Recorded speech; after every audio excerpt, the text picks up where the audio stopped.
Hello, viewers, and welcome to Africa and Beyond Television Network.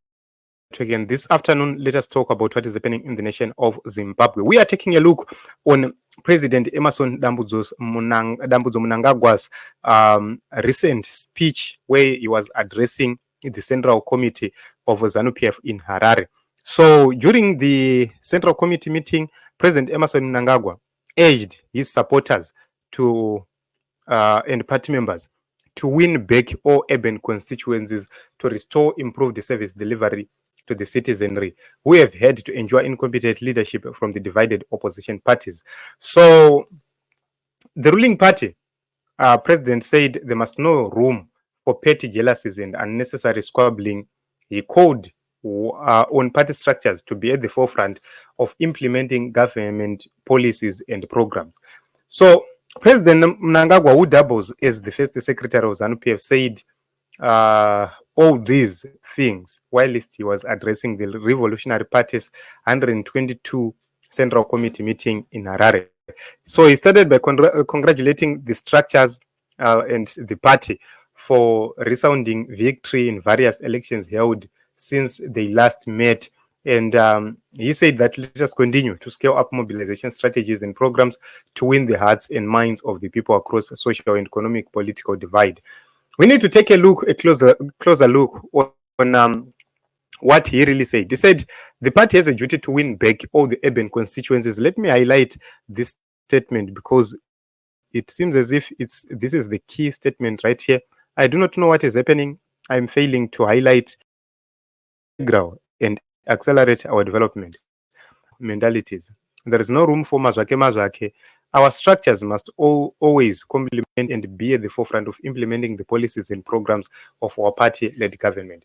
So President Emerson Mnangagwa should understand one thing, that they are not, they failed to win the urban areas in council and then in the parliament. And they had to implement a tactic of deploying Sengezo Chavango and his proxies to illegally remove CCC elected MPs and councillors. So they have to understand one thing. They are the ruling party. They are in charge. And as long as they're in charge, they are the ones who must implement policies, not the opposition. I'm going to explain. If you go to various places and various areas, there is a duty of what is called a town clerk. And you need to take a look onto the significance of these town clerks. These are the people who are running city councils. Everywhere you go, city councils are being run by town clerks. And let us take an example of Masvingo town, because it is going to give us insight of the roles of a town clerk. So the town clerk is responsible for coordinating and running the affairs of the city. That is a very important point right there. We have to understand the roles and responsibilities of town clerks. They are responsible for coordinating and running the affairs of the city. When we're talking about running the affairs, it means everything which happens, it comes through the town clerk. So all heads of departments, they report to the town clerk, and the town clerk reports to the council. So at the top of the town clerk, we only have the mayor. But in Zimbabwe, the mayor is not an executive mayor. He's just somebody a stooge. He is made to sign things which are decided by the town clerk and the departments. So that is the problem which we have. The mayors do not have an option. If they fail to do this, the town clerks can override the mayor and go to the minister of local government straight away. And this is problematic. So if you take a look onto this, this is a Masvingo town website. It clearly speaks that the town clerk is responsible for the proper administration of council, managing and operations and the property of the council. His responsibilities and duties are provided for in the Urban Councils Act, Section 136.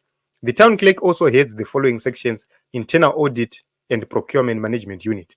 So you would see, Guti, this hula baloo which is being made by the president does not apply here, because the town clerk is appointed by the Minister of Local Government. In this case, Winston Chitando is in charge of all councils in Zimbabwe. When it goes to the MPs in the urban areas, the role of the MPs is not to bring development per se. The role of the MPs is to legislate or create laws. And any MP, whether you are from the rural areas or from the urban areas, you can participate in making laws. Let us take a look on another very important aspect. ZANU PF controls the rural areas. All the RDC councils in Zimbabwe, they are controlled entirely and fully by ZANU PF. What does that mean? What it means is ZANU PF influences policies, especially in the rural areas. They influence policy formulation in councils. So the leader of ZANU PF cannot put a blame on the urban area or on urban councils and say they are failing when the same leader has failed to deal with important issues such as we can talk about schools in the rural areas. The rural areas are marginalized. There are no proper schools in the rural areas. Go to Mwenezi, you understand what I'm talking about. So the president himself cannot talk about bringing development to the rural area, to the urban areas, when they have completely failed to bring development in the rural areas, which they control entirely. That is a fact. If you go to the clinics, to the hospitals in the rural areas, you will be surprised to see how failure is actually evident in those areas. Nothing is moving. And who cares? They don't even care. They are not even remorseful. They will not even talk of dealing with these matters or finding solutions. What they will talk about, they will tell you that they are actually aiming for Vision 2030, 2030 Chimo. That is what they are going to tell you. They will ignore reality, they will ignore the truth, but they will tell you 2030 Chimo. The major question will be, doing what exactly when you have been there for years and you have failed to change the status quo? So ZANU PF leaders are simply being insincere. They're not telling the truth, and they don't want to fix the problems in Zimbabwe. And there are no prospects that they will resolve the challenges faced by the people. So before they talk about the urban areas, we need to see proper schools in rural areas where they're in charge. We need to see proper roads in rural areas where they're in charge. We need to see proper health facilities in rural areas where they're in charge. We need to see poverty ending in the rural areas. There is no policy to end poverty in the rural areas. There is none. They don't even care about the people who they coerce to vote for them each and every year. So I find this irrational. The president must not focus on winning election. The president must focus on making sure that they deliver services. They must start in areas they control, in the rural areas, and make sure that service delivery is prioritized in those areas. Then, if you do so, you will not need to tell the people, no, it's not gonna basa. The people will simply say, okay, I'm not gonna basa, and they'll vote for you. If you see people saying I'm going to basa, it means I'm going to basa. That is the reason why they have to coerce people in rural areas to vote for them.